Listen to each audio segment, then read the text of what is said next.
नमस्कार स्टूडेंट्स, स्वागत है आपके अपने चैनल में। आज हम पढ़ेंगे स्टूडेंट्स हिस्ट्री का 12th क्लास का हिस्ट्री का चैप्टर नंबर 1, जिसका नाम है ईंट मनके तथा अस्थियाँ।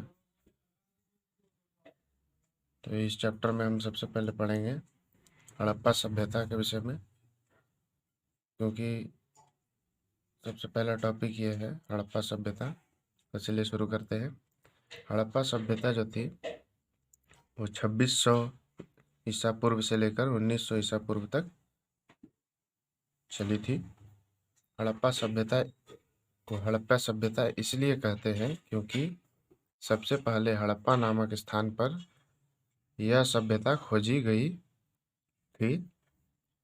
ठीक है, और उसी में है कि सिंधु घाटी सभ्यता को सिंधु घाटी सभ्यता क्यों कहते हैं, तो क्योंकि सिंधु घाटी सभ्यता सिंधु नदी घाटी में फैली हुई थी, इसलिए सिंधु घाटी सभ्यता को सिंधु घाटी सभ्यता कहते हैं। अब सभ्यता के प्रसिद्ध केंद्र कौन कौन से थे हड़प्पा सभ्यता के? तो हड़प्पा सभ्यता के प्रसिद्ध केंद्र हड़प्पा और मोहनजोदड़ो थे। ठीक है, प्रसिद्ध केंद्र। ये सब प्रश्न आता है फ्रेंड्स, एमसीक्यू में आ सकता है, या फिर ऑब्जेक्टिव जो रहेगा उसमें आ सकता है, या फिर आपका स्मॉल क्वेश्चन आ सकता है, 1 नंबर 2 नंबर के लिए प्रश्न आ सकता है इनसे। अब जानते हैं हम लोग कि हड़प्पा सभ्यता की खोज कब हुई और किसने की। देखते हैं। खोज हड़प्पा सभ्यता की खोज 1921 से 1922 में हुई। खोज करने वालों में दयाराम साहनी और दूसरे व्यक्ति थे रखाल दास बनर्जी। और ये दोनों किसके देखरेख में हड़प्पा सभ्यता की खोज कर रहे थे? तो जॉन मार्शल जो थे वो इंचार्ज थे, उनकी देखरेख में ये खोज कर रहे थे हड़प्पा सभ्यता। तो खोज करने के बाद हमें क्या क्या जानकारी मिली? तो जानकारी मिली, खुदाई में मिली इमारतें। ठीक है, कैसे हम लोगों को जानकारी हो पाई? तो इमारतें मिली खुदाई में, मृद भांड मिले। तो मृद भांड क्या होता है फ्रेंड्स? ये जो है मृद भांड, इसका अर्थ क्या होता है? इसका अर्थ बहुत से लोग नहीं बता पाते हैं या फिर गलत बताते हैं। मृद भांड का मतलब होता है, मृद भांड का अर्थ होता है मिट्टी से बना हुआ बर्तन। ठीक है, औजार मिले, आभूषण मिले, मूर्तियाँ मिली, ये सभी चीज़ खुदाई के दौरान मिले हड़प्पा सभ्यता खुदाई के दौरान। अब इनके प्रमुख स्थल कौन कौन से हैं हम देखेंगे, है ना, और वर्तमान में ये कहाँ पे हैं इसे भी हम देखेंगे। तो प्रमुख स्थल जो हैं हड़प्पा सभ्यता के वो है नागेश्वर, गुजरात में है अभी वर्तमान में ये। बालाकोट पाकिस्तान में है। ये सब प्रमुख स्थल है। चनहुदड़ो पाकिस्तान में है। ठीक है, कोट दीजी पाकिस्तान में है। धोलावीरा गुजरात, लोथल गुजरात, कालीबंगा राजस्थान, बनावली हरियाणा, राखीगढ़ी हरियाणा। तो ये सब प्रमुख स्थान हैं जो अभी वर्तमान में यहाँ पे इस राज्य में इस देश में प्रदेश में स्थित है। ठीक है, यह एक, अब पूछते हैं, प्रश्न आता है कि हड़प्पा सभ्यता कैसी सभ्यता थी? तो उसका उत्तर है फ्रेंड्स, यह एक नगरीय सभ्यता थी। ठीक है, इसकी सबसे प्रमुख विशेषता इसकी नगर निर्माण योजना थी है। ठीक है, हड़प्पा सभ्यता की बस्तियों 2 भाग में विभाजित थी। हड़प्पा सभ्यता की जो बस्तियां थी वो 2 भाग में विभाजित थी। ठीक है, इसे भी हमें लर्न करना है, याद रखना है। पहला भाग था दुर्ग और दूसरा भाग था निचला शहर। ठीक है, ये 2 भाग में हड़प्पा सभ्यता की बस्तियां विभाजित थी। कौन कौन सा भाग था? पहला था दुर्ग और दूसरा था निचला शहर। इस तरह से विभाजित थी हड़प्पा सभ्यता की बस्तियां। अब आते हैं निचला शहर आवासीय भवनों के उदाहरण प्रस्तुत करता है। जो निचले शहर थे वो आवासीय भवनों के उदाहरण प्रस्तुत करते थे तथा दुर्ग पर बनी संरचनाओं का प्रयोग संभवतः विशिष्ट सार्वजनिक प्रयोजनों के लिए किया जाता था। तो उसी तरह से जैसे इसमें बोल रहा है कि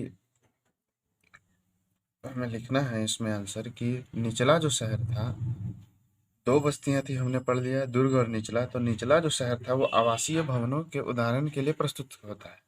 ठीक है, मतलब वहाँ पे आवासीय एरिया था, वो रेसिडेंशियल था, वहाँ पे रहते थे लोग।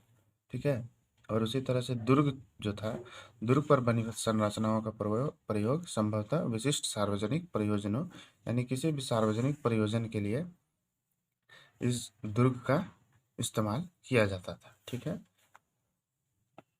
हड़प्पा सभ्यता में सड़कों तथा गलियों को एक ग्रिड पद्धति द्वारा बनाया गया था, जो एक दूसरे को समकोण पर काटती थी। तो देखिए क्या बोल रहा है कि हड़प्पा सभ्यता में सड़कों और गलियों को एक ग्रिड पद्धति के द्वारा बनाया गया था। ग्रिड पद्धति के द्वारा मतलब बेहतर संरचना में बनाया गया था, जिसका और वो एक दूसरे को समकोण में काटती थी। मतलब समकोण हो गया, इस तरह से काटती थी, इसे समकोण कहते हैं। ठीक है, और जल निकास प्रणाली जो थी वो अद्भुत थी। ठीक है, हड़प्पा सभ्यता में जो जल निकास की जो प्रणाली थी, घरों से जो पानी बहता था या पानी निकलता था, वो अद्भुत प्रणाली बनाई गई थी। ठीक है, घरों को गली की नालियों से जोड़ा गया था। नालियां पक्के ईंटों से बनाया गया था। ठीक है, देख सकते हैं आप, घरों की जो नाली थी वो बड़ी नाली से जुड़ी हुई थी और नालियां पक्की ईंटों से बनाई गई थी। ठीक है फ्रेंड्स, अब आगे बढ़ते हैं स्टूडेंट्स। हड़प्पा सभ्यता में गेहूं, जौ, दाल, सफ़ेद चना तथा तिल जैसे खाद्य पदार्थ के इस्तेमाल का अनुमान है। इसमें अनुमान लगाया जा रहा है हड़प्पा सभ्यता में कि इसमें संभवतः गेहूं, जौ, दाल, सफ़ेद चना, तिल आदि जैसे खाद्य पदार्थ इस्तेमाल करते थे जो हड़प्पा सभ्यता के में रहते थे, वहाँ पे निवास करते थे वो लोग। ठीक है, हड़प्पा सभ्यता में भेड़, बकरी, भैंस, सूअर जैसे जानवरों का अस्तित्व का अनुमान है। तो हड़प्पा सभ्यता में अब कौन कौन से जीव जंतु का अनुमान लगाया गया है, देखा गया है कि इनकी मतलब ये हड्डियां पाई गई हैं, इनके किन किन जानवरों जीवों का एक तरह से कहें तो हड्डी इत्यादि पाए गए हैं। तो देखिए भेड़ वहाँ पे पाए गए हैं, बकरियां, भैंस, सूअर जैसे जानवरों का अस्तित्व वहाँ पे अनुमान लगाया गया है। हड़प्पा में पाए जाने वाली चित्रात्मक लिपि को पढ़ने में विद्वान अभी तक असमर्थ हैं।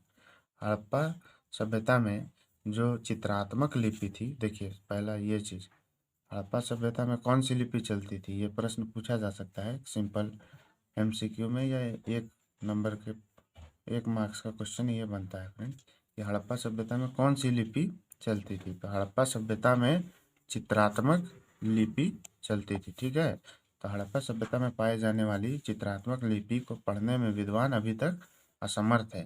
मतलब हड़प्पा सभ्यता में जो चित्रात्मक लिपि पाई गई थी उसे कोई भी विद्वान अभी तक नहीं पढ़ पाए हैं। ठीक है, आगे बढ़ते हैं। इस सभ्यता की लिपि दाईं से बाईं ओर लिखी जाती थी। तो ये जो चित्रात्मक लिपि थी वो दाईं से बाईं ओर लिखी जाती थी, यानी दाएं से बाएं लिखी जाती थी। हम लोग देखते होंगे कि हम लोग बाएं से दाएं लिखते हैं, लेकिन चित्रात्मक लिपि में बाएं से दाएं से बाएं लिखते थे। इस कारण से भी हो सकता है कोई भी विद्वान अभी तक इसे ना पढ़ पाया हो, और बहुत से भी रीजन हो सकते हैं।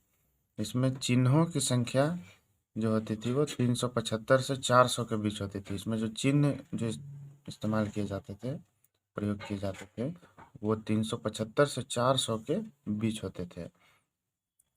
हड़प्पा सभ्यता में बाट का प्रयोग संभवतः आभूषणों व मानकों को तौलने के लिए होता था, जो चर्ट नामक पत्थर से बनाए जाते थे। चर्ट नामक पत्थर से आभूषणों का तैयार किया जाता था हड़प्पा सभ्यता में, और इनका प्रयोग किया जाता था।